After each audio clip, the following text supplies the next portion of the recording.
ያደረግሽው ነገር ካሌለ እኮ እሱም ይቅርታ ይጠይቅሻል። አንቺ ብቻ ምንም ያደረኩት በቃ ያደረኩት በህይወቴ በቃ በጣም የጸጸተኝ ነገር ለሱ ስል ማድረጌ ነው። ሰላም ቤተሰብ እንደሰማችሁት እንግዲህ ቡርኬ ምንም ያደረግሽው ነገር ከሌለ እያላት ነው። በቃ ቡርኬ ከዚህ በላይ ሀይሚን አትጨቅጭቃት። ምንም ያደረገችው ነገር እንደሌለ አንተ በደንብ ታውቃለህ። እሷ ታማኝ ሴት እንደሆነች በደንብ ታውቃለህ። ነገር ግን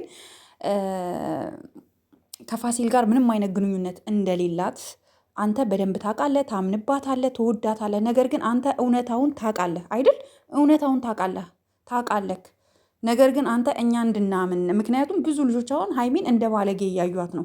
እንዴት ከዛሬ 5 ወር ከቡርኬ ጋር እያለች እንዴት ሄዳ ቀለበት ታስራለች ብሎ ያልተረዳት ህዝብን እንዲረዳት ለማድረግ ብለግ አሁን ልጁን ፋሲልን ማነው ስሙ ባይዘው ይምታታብኛል ይሳቅ ምናምን ላለኝ እና ፋሲልን ድጋሚ ጠርተህ ከእሷ ጋር እንዲገናኙ እያደረግክ ነው። በዚህ መሀል ፋሲል የራሱ የሆነ ድራማ ሊሰራ ይችላል። ገባክ? ለምሳሌ ፌክ ፎቶዎችን ኤዲት አድርጎ ፌክ ቪዲዮዎችን ኤዲት አድርጎ ሊያመጣ ይችላል። ከዚህ ሁሉ በቃ አንተ አምናሃታል፣ እኛም እናምንባታለን። ሀይሚ ስሟን ለማጽዳት ብቻ ነው አሁን አንተ ይህንን እየደከምክ ያለው ቡራ ማለት ነው። ምክንያቱም ስለምትወዳት ሰዎች በመጥፎ አይን እንዳያዩት አይደል? እኛ እናምንባታለን፣ እኛ እንወዳታለን። ልክ ናት። ትናንትም ብዙ ነገር ስትል ነበር፣ አንተም ልክ ነክ። ነገር ግን አሁን ሌላ ነገር ከሚመጣ ይሄ ነገር ቤተሰው ቢቀርስ ፋሲል ነው ምናምን የሚባለው ሰው መጥቶ ይሄ ነገር እንዴት ነው ቀለበት አስረሃል? አዎ አስሬያለሁ። አላሰርክም?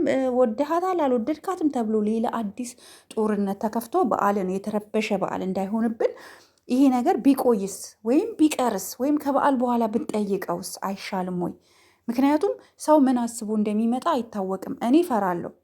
ምክንያቱም እኔ ሰው ሁሉ እንደኔ ነው ብዬ ስለማላስብ እፈራለሁ።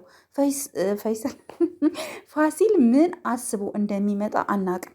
ገባችሁ? ምናልባት ሀይሚን የእውነት ከልቡ ፕራንክ ካልሆነ ከልቡ የሚወዳት ከሆነ ኦፍኮርስ በቃ ልተውለት ብሎ እንደ ሱቅ ዕቃ አይተዋትም። ታውቃላችሁ። ስለዚህ የሆነ ተንኮል አስቦ ሊመጣ ይችላል።